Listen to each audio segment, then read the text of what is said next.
یہ بتائیں کہ کیا نزلہ، زکام، کھانسی ایک تو آپ کہہ سکتے ہیں کہ سیزنل ہے، دیٹس فائن، بار بار ہو رہا ہے تو کیا یہ تشویشناک ہو سکتا ہے؟ بالکل. نزلہ زکام کھانسی اگر بار بار ہو رہا ہے تو ٹاپ آف دا لسٹ آپ سوچیں کہ ہمارے بچے کو کسی چیز سے الرجی ہے. That may be a perfume, خوشبو، پاؤڈر، پولن، ٹھنڈی چیز، کھٹی چیز، پالتو جانور، سگریٹ، دھواں، اینی تھنگ. کوئی could be چیز بھی anything. بچے کو بار بار نزلہ زکام کھانسی کرا سکتی ہے. This is the top of the list جو آپ نے سوچنا ہے. نمبر 2 آپ نے سوچنا ہے کہ کیا اس کی امیونٹی کم تو نہیں ہے. اب پھر پیرنٹس پوچھتے ہیں کہ جی امیونٹی کیوں کم ہوتی ہے؟ تو بھائی امیونٹی کی پہلی وجہ ہے اس کی خالص چیزیں نہ کھانا. پرانے لوگ ہوتے تھے نا، دیسی چیزیں کھاتے تھے، دیسی خوراکیں تھیں، دیسی لائف سٹائل تھا، تو وہ فٹ رہتے تھے. بالکل. اب جو ہے نا ہر چیز جو ہے وہ آرٹیفیشل ہو گئی ہے. پروسیسڈ فوڈس ہیں، پیکٹ فوڈس ہیں، آرٹیفیشل سویٹنرس کا استعمال بہت زیادہ ہو گیا ہے، شوگر کا، ریفائنڈ شوگر کا استعمال بہت زیادہ ہے، سفید آٹے کا استعمال بہت زیادہ ہے.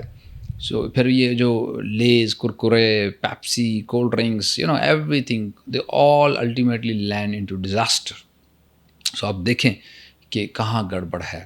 بالکل. اس کے بعد پھر کچھ ڈیزیزز بھی ہیں جو کہ آپ کی امیونٹی کو لو کرتی ہیں ضرور، but the diet is the primary factor. بالکل. ایک بچہ جس نے شروع سے ماں کا دودھ پیا ہے، ڈبہ نہیں پیا، اس کے بعد جب 5-6 ماہ کا ہوا اور ماں نے اس کو بڑے وائزلی دیسی چیزیں سٹارٹ کر دی، دیسی دلیا، دیسی انڈا، اس کی امیونٹی. اور ایک وہ بچہ جس نے شروع سے پیکٹ کا دودھ پیا ہے یا ڈبے کا پیا ہے اور اب وہ بازار سے پروسیس کین فوڈس استعمال کر رہے ہیں، ان کی امیونٹی میں زمین آسمان کا فرق. بالکل ہوگا، بالکل ہوگا.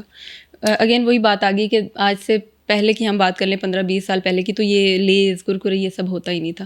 تو ڈاکٹر یہ بتائیں کہ چھوٹے بچوں کی نیند کی بات جہاں بھی آتی ہے، وہ چاہے آپ چھوٹے بچوں کی بات کریں، درمیانی عمر کی بات کریں یا بوڑھے شخص کی بات کریں، تو نیند ایک امپورٹنٹ فیکٹر ہے. چھوٹے بچوں کی اگر نیند پوری نہیں ہوگی تو وہ ان کی نشو و نما پر کیا اثرات ڈالے گی؟ بہت اثر کر دیا.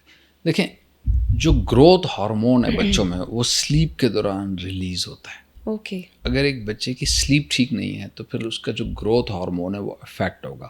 بالکل. اور گروتھ ہارمون بچوں میں قد بڑا کرتا ہے، گروتھ کرتا ہے. As the name indicates growth hormone, it is the hormone which stimulates the growth.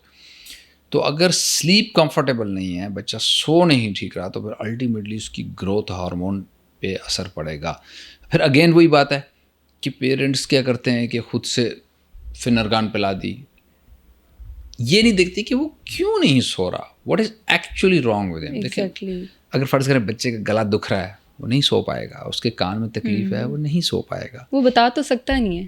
اس کے پیٹ میں درد ہے، وہ نہیں سو پائے گا. اس کے یورین میں برننگ ہے، وہ نہیں سو پائے گا. اسے کوئی نیپی ریش ہے، وہ نہیں سو پائے گا. اس کو گیس ہے، مروڑ ہے، وہ نہیں سو پائے گا. ڈیفینیٹلی. اس سمپل ناک بند ہو بچہ نہیں سو پاتا. ٹھیک ہے، اینی تھنگ اس کی نیپی گیلی ہو، وہ نہیں سو پاتا. اسے بعض اوقات خارش ہوتی ہے، بچہ نہیں سو پاتا.